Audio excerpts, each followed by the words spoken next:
All right, Comp2 folks, here we are, and we're heading into another great week of Comp2. Just want to direct you to your syllabus first of all, as we talk through what's going on this week and why we're doing what we're doing, how it fits into the writing process. As I record this, I am well aware that you're waiting for your papers back. Hopefully by the time you watch this recording, most of you will have them back. That's usually my goal, but I can't make promises. But I do try to get work done very quickly. This is not your syllabus. There it is. Okay. Looking at this week's work. And we are on week 6 right here, February 17th through 23rd. Hope you all had a great Valentine's Day.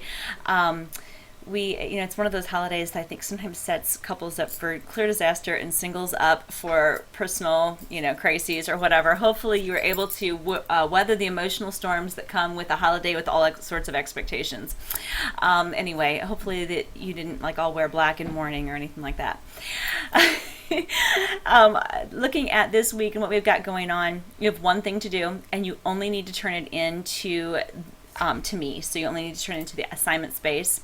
For more clarification, for analysis of writing literary essays, in the Aaron text, pages 427 to 447 have some tools for you, and in the Hirschberger text, 20 to 26. Sometimes there's sample essays in those pieces as well, so hopefully that will help you out. Okay, and then I want to flip over to the classroom.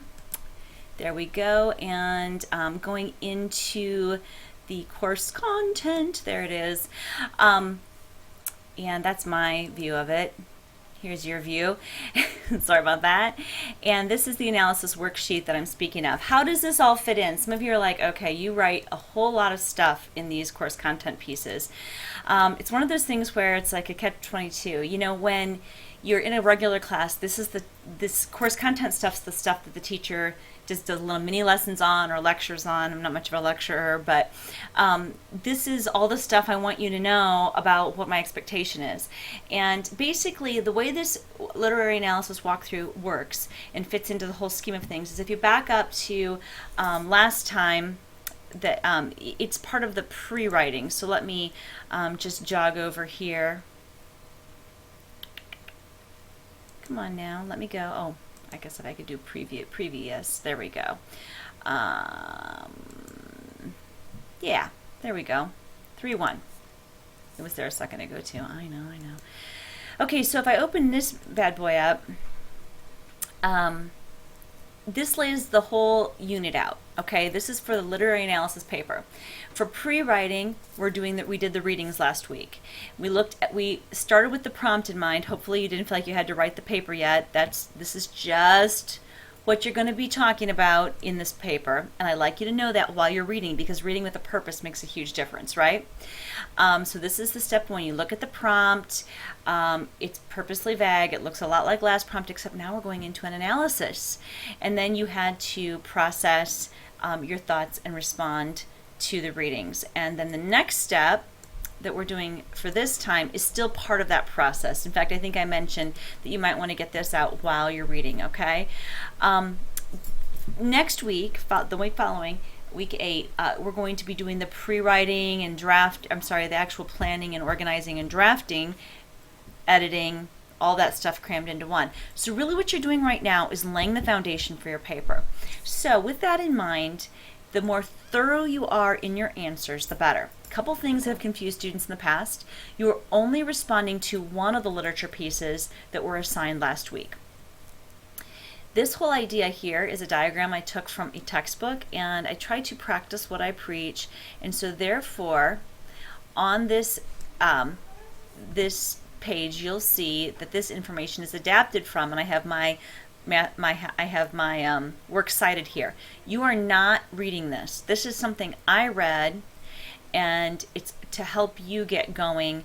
It was a structure I read and I liked, but I didn't make it up. So this teaching out part where I'm telling you about how to do a literary analysis, take time and look through it.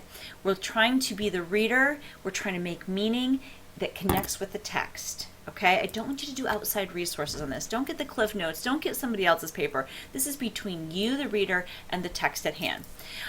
You will want to annotate. You will want to try to make connections. You want to highlight observations. This is a close reading exercise. Then as you go through, you're going to answer the questions in green. And again, right here, Shoals 32, you're not looking for Shoals 32. That's my internal citation from the text that I drew this information from. Okay?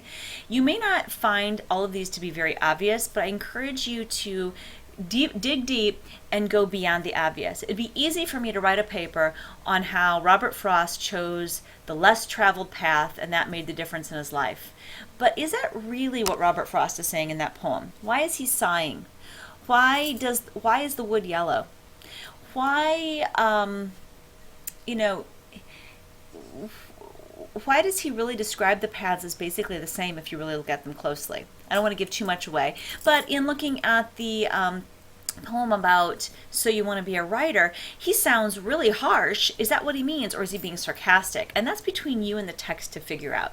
There's no right or wrong answer as long as you can support your argument with evidence from the text. So what these questions do is they set you up for arguing with analysis.